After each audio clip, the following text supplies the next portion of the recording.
이 로마서는 굉장한 책입니다. 그래서 사도 바울이 쓴 서신들이 다 그러하지만 특히 로마서를 보면 우리의 이 구원에 대해서 정말 완전하게 설명해 주는 내용이 이 로마서에 담겨진 내용이다, 이렇게 보면 될 것 같습니다. 사도 바울이 좀 구약에도 능통한 사람이었지 않습니까? 그러니까 사도 바울은 정말 요긴하게 부름받았고 쓰임받았던 사람이다, 이렇게 말할 수 있습니다. 어떤 학생들이 예전에 찾아와서 사도 바울도 자기가 배운 학문을 배설물처럼 여긴다 해서 뭐 대학교도 가지 않고 공부도 하지 않고 뭐 그렇게 기도하고 말씀 연구하고 그렇게만 하겠다 하는 그런 학생이 있었습니다. 물론 그것도 한편 생각이 될 수는 있지만, 그래서 제가 바울을 좀 들어서 설명을 했지요. 바울이 그만큼 준비가 많이 되고 율법도 많이 알고 또 자신이 처한 그런 입장들 속에서 뛰어난 그런 사람이었다. 학문적으로도 뛰어난 사람이었다. 다 배설물로 여기지만은 하나님께서 사도 바울을 쓰실 때는 굉장히 폭넓게 그렇게 사용할 수 있지 않았느냐. 그래서 우리가 준비한 만큼 또 하나님이 쓰실 수 있는 그런 은혜도 있으니까 대학도 가야 되고 공부도 해야 된다 하는 그런 권면을 했던 기억이 납니다. 사실 그렇습니다. 하나님께서 베드로도 위대하게 썼지만은 베드로는 베드로만큼 쓰시는 거고, 또 바울은 그만큼 준비된 만큼의 어떤 하나님의 도구로 쓰신다면 우리가 더 많이 준비하는 것만큼, 은사면 은사, 직분이면 직분, 물질이면 물질, 건강이면 건강, 모든 면에서 잘 준비되어서 하나님 나를 쓰십시오 하면 우리를 좀 더 다양하게 지혜롭게 필요한 때에 더 적재적소 필요한 것이 많잖아요. 하나님이 더 사용하실 수 있다 하는 것이 참 중요하다고 저는 생각을 합니다. 그래서 사도 바울은 참 이런 면에서 이 로마서가 굉장히 중요하게 우리에게 읽혀지고 또 고백되어진다 하는 것을 발견하게 됩니다. 특히 이제 구약을 끌어와서 이 구약의 말씀과 예수님과 어떻게 연결이 되나, 또 신약의 말씀과 예수님과 어떻게 연결이 되나, 그것이 진짜 하나님께서 우리에게 전해주고자 하는 하나님의 사랑과 또 하나님께서 말씀하고자 하는 복음과는 어떻게 이렇게 연결이 되어지나, 이렇게 모든 연결점을 다 이렇게 찾아서 연결해주는 말씀들이 이 로마서에 있고 바울 서신에 있다 하는 것을 보게 됩니다. 구슬이 서말이라도 껴야 보배라 하지 않습니까? 꿰 수 있는 능력이 바울에게 있었다는 것이 정말 귀한 것이지요. 그래서 사도 바울은 이 구약에 대해서도 잘 설명을 하고 유대인들에 대해서도 분명하게 가르쳐주고 그들이 어떻게 예수님을 믿고 하나님을 믿는 믿음으로 돌아와야 하는 것을 분명히 이제 설명을 합니다. 물론 이제 9장에 가면은 유대인들이 하나님의 선택된 민족이기 때문에 어떻게 역사하시는가도 좀 이렇게 자세히 기록을 하면서 유대인들에 관한 문제, 이방인에 관한 문제, 여러 가지 면에서 이 사도 바울이 연결을 시켜서 예수님을 바르게 가르쳐주고 알리고 또 복음을 알리고 있는 그런 모습을 보게 되는 거지요. 참 바울이 그런 면에서 참 대단한 분이다 하는 것을 알 수 있습니다. 바울 하면 그분의 열정, 헌신도 정말 모든 목숨까지도 내어놓고 모든 것을 다 내어놓고도 복음을 위해 살았던 사람, 그렇게 헌신하고 충성하는 모습도 귀하지만 또 바울을 통해서 이렇게 복음에 대해서 너무나 알기 쉽게 자세하게, 물론 요마서 어려운 부분도 있지만은 해석을 하면 그렇게 연결시켜서 우리에게 가장 명확하게 구원과 복음에 대해서, 진리에 대해서 가르쳐 준다는 걸 생각하면 바울은 참 대단한 그런 사람이다 하는 것을 알 수 있습니다. 자, 오늘 이 3장에도 이제 그런 내용입니다.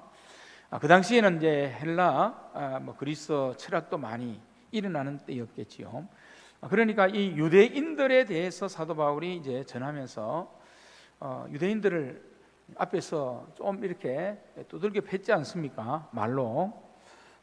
그러니까 유대인들이 또 원망도 있을 것이고 또 이 사도 바울을 보면 또 이해가 안 되는 부분도 있을 것이고 너무 지나치지 않나, 그럴 수 있나, 이렇게 이제 말할 수도 있는 그런 생각이 들 수도 있지요. 그래서 사도 바울은 아주 그 당시에 뭐 이제 수사법이나 뭐 3단 논법 이런 걸 이제 동원해서 유대인들에 대해서 다시 한번 이렇게 설명하는 말씀이 오늘 이 3장 1절에서 8절까지 말씀 속에 기록이 되어 있는 것을 봅니다. 한 대 때렸으면 또 반대로 좀 위로해주고 격려해주는 것도 있어야 여러 가지 면에서 합력하여 더 귀한 선을 이루는 모습으로 나아가는 것 아니겠습니까? 뭐 가정에서도 마찬가지지 않습니까? 자녀를 기를 때에 뭐 어머니가 꾸중을 하면 아버지는 또 쓰다듬어주고, 반대로 아버지가 꾸지람을 하면 어머니가 또 품어주고, 이렇게 가야 되는 그런 모습이 정말 필요하지 않습니까?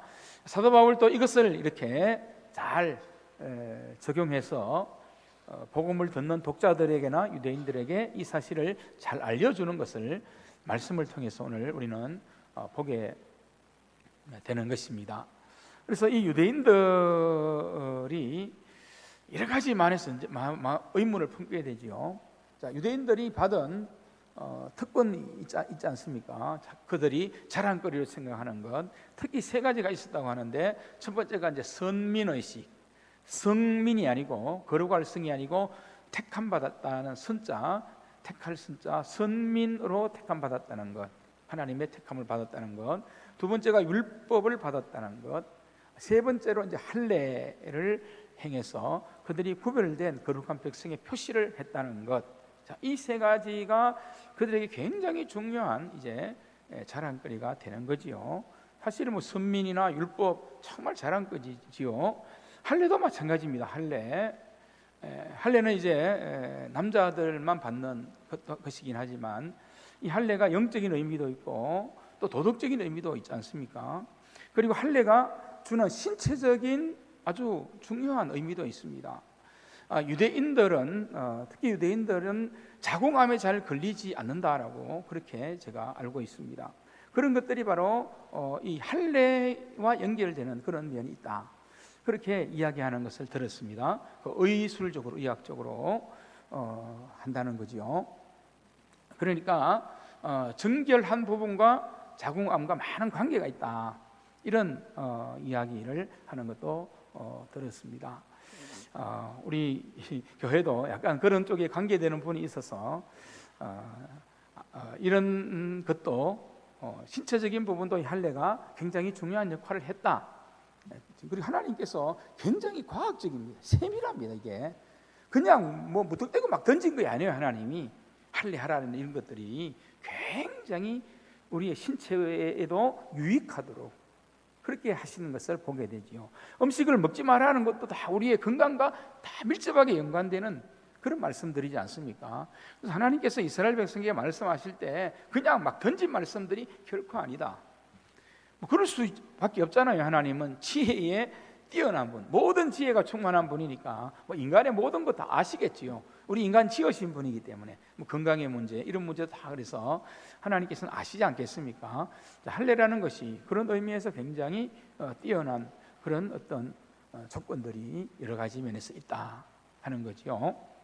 자, 그런데 사도 바울이 말하는 것은 너희들이 그렇게 선민의식을 가지고 그렇게 자랑거리가 있고 막 그것이 자신들의 우월주의로 그렇게 생각을 하는데, 그런데 너희들이 그것을 특권으로만 생각했지 그것 가지고 하늘이 뭐냐, 하나님을 온전히 드러내며 하나님께 영광을 돌렸느냐, 또 이방인들에게 빛이 되고 소금이 되고 그들을 바른 길로 인도하라는 그런 사명도 있었는데 너희들이 그렇게 이방인들에게 온전한 복음의 빛을 전하는 그런 역할을 했느냐, 오히려 엉뚱하게 그들이 복음을 가리고 포로로 끌려가는 심판받는 그런 일만 하지 않았느냐, 하나님 앞에 너희들이 그런 특권을 받아놓고도 제대로 믿고 제대로 산 것이 무엇이 있느냐.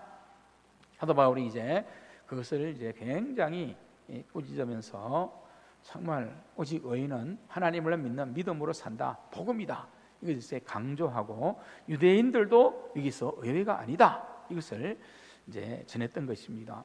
근데 유대인들이 생각하기에 오늘 1절 말씀에 있는 것처럼 그러면 우리 유대인의 뛰어난 점은 무엇이고 특별한 것이 뭐냐, 하나님이 선택해서 율법을 주시고 할례를 통해서 거룩하게 구분되는 그런 모습을 주는데, 그럼 우리 유대인이 나은 것은 뭐냐? 이렇게 질문을 한 거지요. 유대인이 나은 건 뭐냐? 참 이방인들을 개처럼 여기면서 자기들의 우월성을 주장했지만은 정말 하나님의 말씀을 바르게 깨닫는 그런 마음이 너무나 없었던 것입니다. 영적으로 어두운 그런 모습이었다, 그렇게 표현할 수가 있는 거지요. 그래서 오늘 이 3장 1절에서 8절 말씀을 보면 사도 바울이 이제 자기가 질문하고 자기가 답을 던지면서 유대인들의 이 문제를 해소해 주는 것이 오늘 기록이 되어져 있는 것을 봅니다. 자, 유대인의 나은 점이 뭐냐 할 때 오늘 말씀에 있지요. 오늘 말씀에 기록이 되어 있는 것처럼 여러 가지 유익한 것, 좋은 점이 많이 있다. 그런데 가장 중요한 것은 너희들이 하나님의 말씀을 맡았다는 것이다, 이렇게 설명하고 있습니다. 이 하나님의 말씀은 로기온이라는 그런 뜻인데요. 로기온. 이 로기온이라는 말은 이 그리스 사람이 쓰는 그런 용어이기도 합니다. 특히 이 그리스 사람들, 헬라 사람들이 로기온이라는 이 말씀의 뜻을 쓸 때는 신에게 직접적인 계시야 말씀을 받았던 사람에게 이렇게 적용하는 그런 단어였습니다. 그러니까 오늘 이 단어가 유대인들도 해석하고 로마 사람들도 해석하기 쉬운 그런 단어가 되는 거지요. 하나님의 그 말씀을 맡았다, 그냥 의미 없이 맡은 것이 아니라 하나님, 신이 신 하나님께서 그들에게 신탁, 하나님의 말씀을 신탁했다. 정말 신실하신 하나님께서 정확하게 하나님 말씀을 너희들에게 맡겼다는 것이 정말 중요한 것이지 않느냐. 하나님 말씀을 맡았다는 것이 얼마나 귀하고 중요한 사실이고 은혜입니까? 사도 바울이 이것을 먼저 전하고 있습니다. 전능하신 하나님, 전지하신 하나님, 능력의 하나님, 세상의 역사를 주관하신 하나님, 구원자 하나님, 마지막에 심판하실 그 하나님, 그 하나님의 말씀을 대신해서 맡았던 이 이스라엘은 특별한 정말 은혜이지요. 얼마나 귀한 것입니까? 이 특권이지 않습니까? 그러면 그 말씀대로 순종하고 살면서 하나님의 복을 누리며 살도록 하나님께서 그렇게 말씀을 주셨다는 것 아닙니까? 그들이 그렇게 살지 못한 것은 그들의 책임이지만 얼마나 큰 특권이냐, 이것 한 가지를 이야기하는 것을 보게 됩니다. 그리고 두 번째가 뭐냐 하면 우리 3절 말씀 한번 같이 읽겠습니다. 3절 함께 읽겠습니다. 시작. 어떤 자들이 믿지 아니하였으면 어찌하리요? 그 믿지 아니함이 하나님의 미쁘심을 패하겠느냐. 아멘. 하나님은 미쁘신 하나님이다, 이렇게 말씀합니다. 신실하신 하나님이다. 그래서 이 미쁘다는 말은 믿음이 좋다는 그런 말이죠. 신실함으로 표현할 수도 있는데 정말 믿음이 좋은 분이다.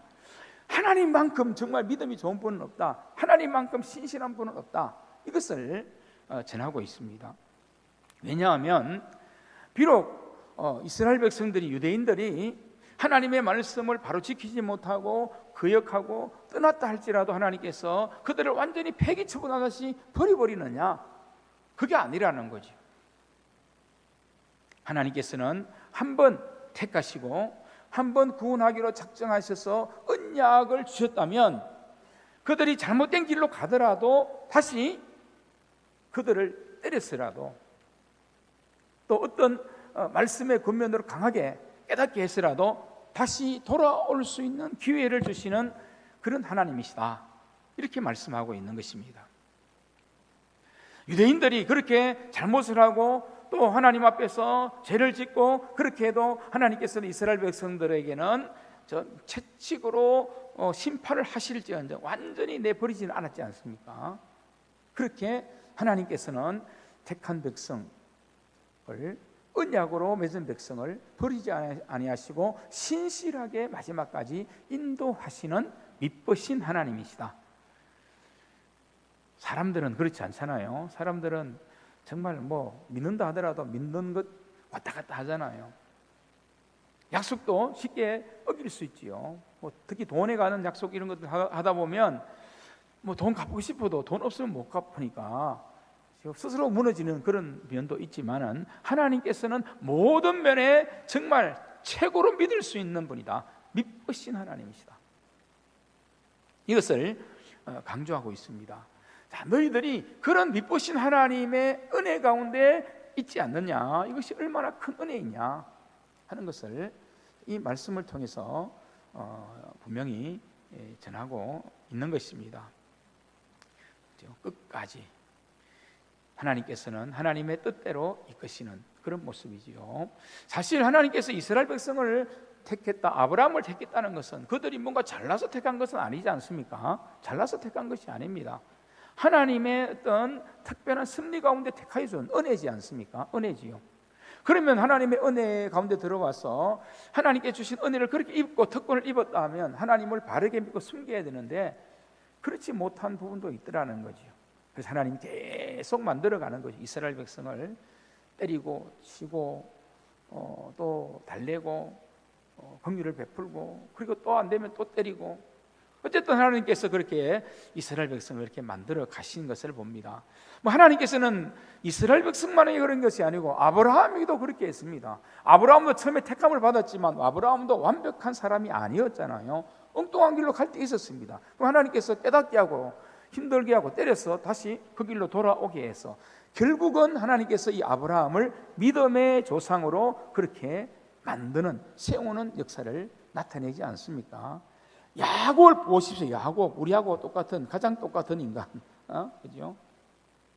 야곱 그렇게 하나님과의 언약을 해놓고도 쉽게 깨뜨려버리고 인간적인 방법으로 이렇게 살아가지만 하나님께서는 어쨌든 끝까지 야곱을 간섭하시고 때릴 때는 때리고 또 문제를 줄 때는 문제를 주어서 고난 당하게 하고 그렇게 해서 이게 돌아오는 그러한 말씀들을 우리가 보지 않습니까? 그래서 하나님은 그런 모든 부분에서 참으로 신실하고 믿으신 하나님이시다. 우리가 믿는 하나님은 믿으신 하나님이시다. 이것을 우리가 분명히 알아야 되는 거지요. 야곱이 속이고 그렇게 약속 어기고 말을 안 들으니까 외삼촌 라반의 집에 가서 라반한테 이 야곱이 당하지 않습니까? 하도 말을 안 들으니까 야곱보다 더한 인간을 붙여줬어요. 라반을. 그렇죠? 야곱을 이겨먹은 사람은 라반밖에 없습니다. 뒤통수를 친 사람. 그만큼 그랬다는 거죠.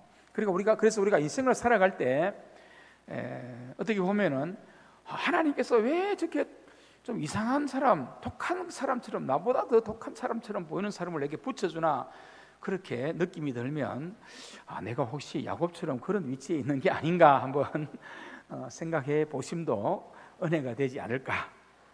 하나님은 그렇게라도 하실 수 있는 거예요. 하나님은 충분히 그렇게 하실 수 있는 분. 자, 그렇지만 하나님께서 신실함으로 끝까지 인도한다는 거지요.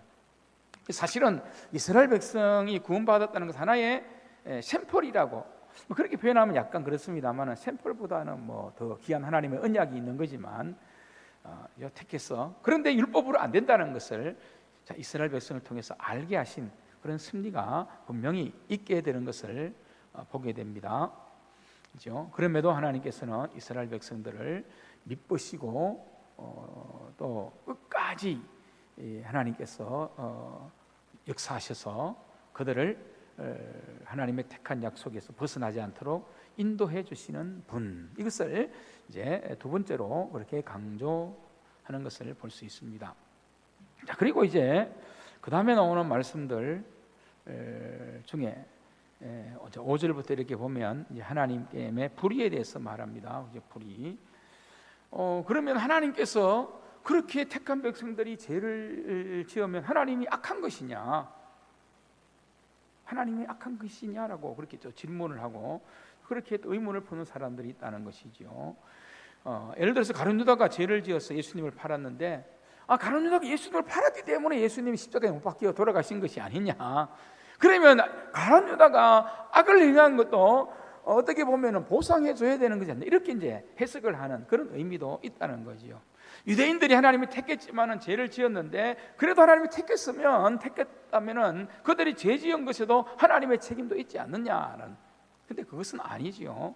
오늘 말씀에 보면 하나님은 그렇지 않다. 하나님은 의로우신 하나님이시기 때문에 절대 그렇지 않다. 전체적으로 이렇게 하나님의 역사의 흐름에서 볼 때 모든 것이 하나님의 승리 가운데 있습니다. 하나님의 주권 가운데 있어서 모든 것을 주관하십니다. 그러나 하나님께서 우리에게, 인간에게 자유의지를 주신 그런 은혜가 있지 않습니다. 그런 잘못된 선택이나 결과는 결국은 선택하는 사람, 자유의지를 가진 우리 인간의 죄고 책임일 수밖에 없다. 그래서 하나님은 의로우신 하나님입니다. 공의로우신 하나님입니다. 그런 것들에 대해서 용납할 수 있는 그런 하나님이 아니다. 죄에 대해서는 반드시 심판을 받아야 하는 일이 일어날 수밖에 없다라고 그렇게 전하는 하나님의 의에 대해서 설명하는 것을 보게 됩니다. 7절 8절도 5절 6절하고 거의 비슷한 그런 내용이죠. 사람들이 악을 행하고 죄를 지으면 그 사람들 때문에 하나님의 공의가 더 드러나는 것이 아니냐, 죄가 더한 것에 은혜가 더하다는 그런 말을 잘못 해석하는 거지요. 그것은 죄를 지으라는 말이 아니고, 예수 믿기 전에 내가 죄인이었다는 사실에 대해서 크게 깨닫고 감동이 크면 은혜가 더 크다는 그런 말이지, 죄 많이 짓고 죄를 더 크게 지으면 은혜가 더 임한다는 그런 의미는 아니지 않습니까? 죄에 대해서는 분명히 성경에는 심판하신다, 공의로운 하나님께서 의로 판단하시고 심은 대로 거두게 하신다, 그것이 정확한 답인 거지요. 그럼에도 이제 사도 바울이 그렇게 말하지 않았는데도 사도 바울도 그렇게 말했다 소문내면서 오늘 말씀에 보면 그렇게 말하는 그런 유대인들이나 또 잘못 이해하는 사람들이 있었다라고 전하는 것을 볼 수 있습니다.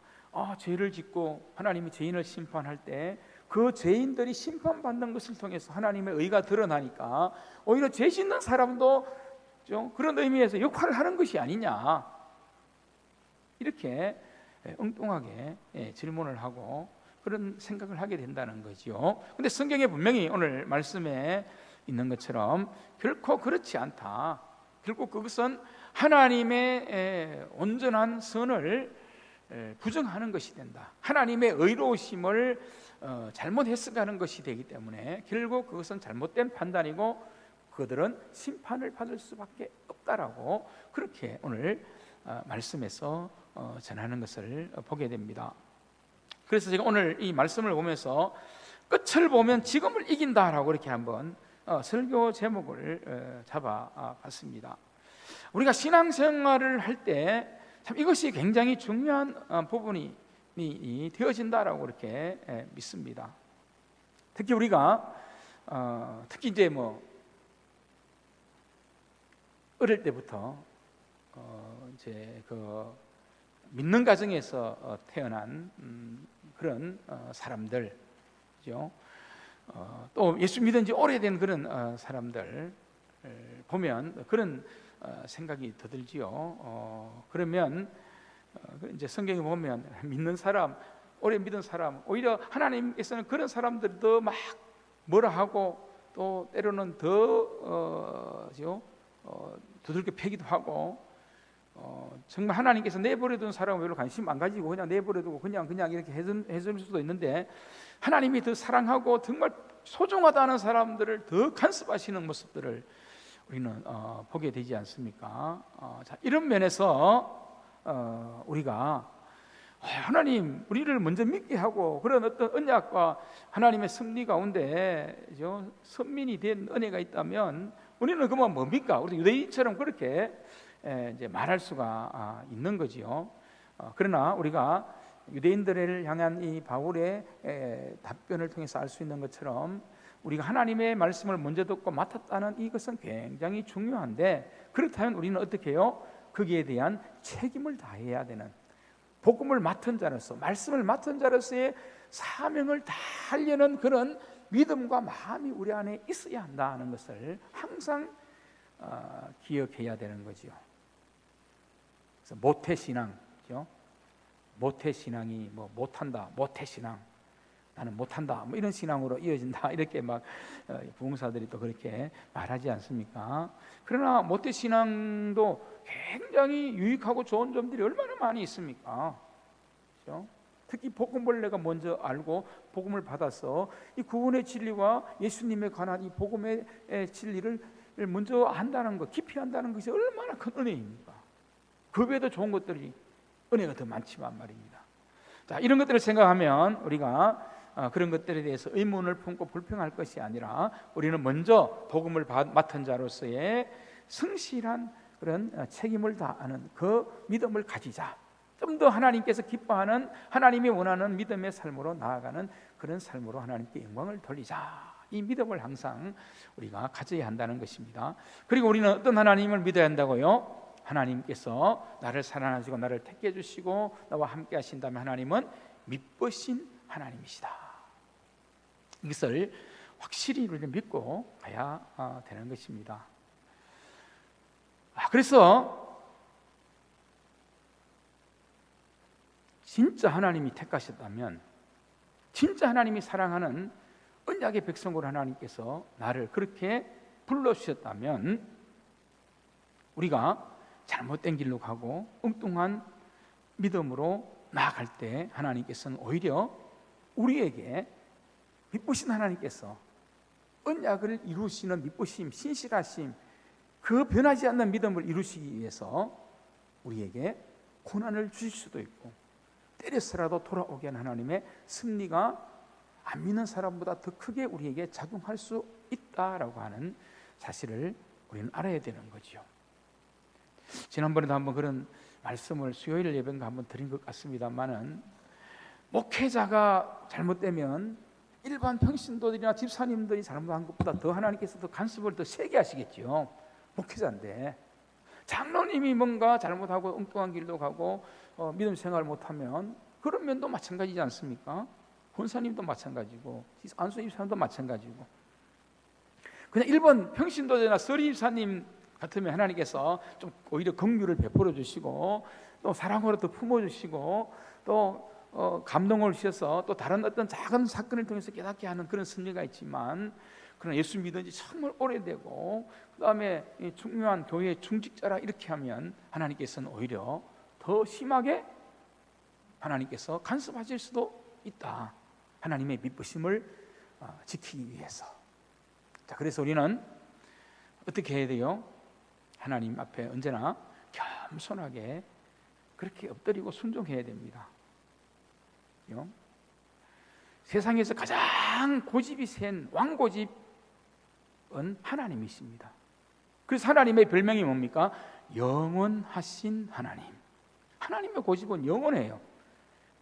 우리가 꺾을 수 없습니다. 그 고집을 야곱도 하나님을 이길 수가 없었어요.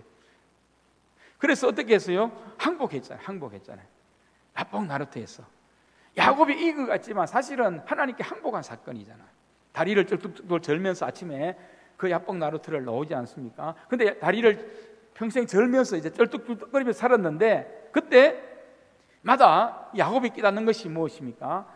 하나님께는 항복하는 것이 최고다. 하나님 앞에 까불지 말자. 하나님의 고집은 꺾을 수 없다. 내가 먼저 내려놓는 것이, 그것이 진리고 그것이 가장 빠른 축복과 회복의 길이다. 야곱이 이걸 거기서 깨달았지 않습니까? 그렇다면 우리도 그런 믿음을 분명히 가져야 하는 거지요. 우리는 하나님을 이길 수 없습니다. 이길 수 없습니다. 그런 마음을 우리는 분명히 가지고 믿음으로 나아가고, 하나님 맞습니다. 내 부족이고 내 잘못입니다. 내 죄입니다. 하나님은 언제나 옳습니다. 이렇게 고백해야 된다는 거죠. 하나님은 언제나 맞습니다. 내가 틀렸습니다. 내가 죄인이지요. 자, 그런 고백을 할 때 우리의 믿음과 삶이 미쁘신 하나님을 통해서 더 큰 은혜를 잊게 되고, 하나님이 진짜 원하는 복된 길로 우리를 인도하시는 풍성한 승리가 우리 가운데 일어나게 된다. 이것을 오늘 이 미쁘신 하나님, 의로우신 하나님을 통해서 우리에게 전해주는 그런 말씀이라는 것을 분명히 아셔야 되는 것입니다. 그리고 또 한 가지가 뭐겠습니까? 하나님은 의로우신 하나님이시기 때문에 우리가 살아가는 세상에서 하나님을 모르는 사람들이 잘 되고 죄인들이 잘 되고 악한 자들이 잘 되는 것처럼 그렇게 보인다 할지라도, 물론 성경의 말씀에 여러 군데서 그런 말씀을 합니다. 이 로마서에만 하는 것이 아니고 절대로 그것을 두려워하고 참 부러워하고 그것에 대해서 하나님께 원망하는 마음을 가지지 마라. 하나님은 공의로우신 분이고 심판을 반드시 나타내는 그 하나님이시다. 하나님의 이 심판과 공의로움, 의로움은 변하지 않는 하나님의 속성이지 않습니까? 그러니까 우리가 그 하나님을 믿는다면 이 끝을 볼 줄 아는 믿음, 끝이잖아요. 마지막에 누가 이기느냐, 마지막에 결론이 무엇인가? 악인들은 반드시 하나님의 심판을 받는구나. 잘 나가는 가도 살아가는 세상 속에서 심판을 받을 수가 있고, 살아가는 세상 속에서 심판을 받지 않으면 마지막 때라도 하나님의 심판을 받을 수밖에 없는 것이 저들이구나. 그러나 우리에게는 다른 은혜가 있구나. 때로는 우리를 연단하시기 위해 고난을 주시기도 합니다. 연단을 주시기도 합니다. 또 불 가운데로 지나게 하는 때도 있습니다. 그러나 하나님께서는 합력의 선을 이루시기 위함이구나. 우리를 더 사랑하셔서 더 하나님을 온전히 믿게 하는 자리로 우리를 이끄시는 소망을 우리에게 보여주시는구나라고, 그렇게 우리는 믿고 나아가야 한다는 겁니다. 원망과 불평보다. 그리고 죄 짓는 사람도 오히려 하나님의 의를 드러내면 그것도 필요한 것이 아닙니까? 이렇게 엉뚱한 질문을 해서는 안 된다는 것이 오늘 사도 바울의 우리에게 전해주는 말씀인 거지요. 그래서 우리가 하나님께서 우리에게 주시는 이 마지막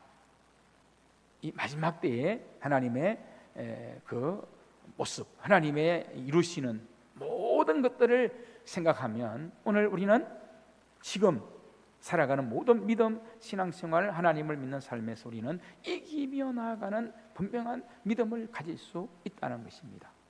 다 잊어버려도 오늘 말씀에서 하나님은 신실하신 미쁘신 하나님이시다. 그리고 반드시 하나님은 의로우신 하나님이시다. 이 두 가지만 우리에게 분명하면 우리가 살아가는 일에 어떤 일을 만나더라도, 어떤 사람을 만나더라도, 어떤 불의한 일을 겪는다 할지라도 우리는 낙심할 필요가 없다는 것입니다. 오늘 설교의 제목처럼 이런 끝이 우리에게 확신이 되어진다면 우리는 마지막도 승리지만은 우리가 살아가는 지금도, 현재도 우리는 그 믿음으로, 그 은혜로 이길 수 있는 삶을 충분히 살 수 있다.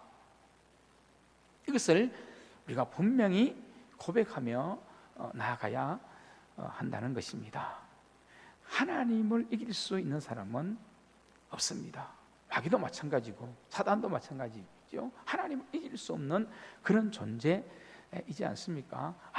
아무리 세상에 힘이 뛰어나다 할지라도 하나님은 이길 수 없습니다.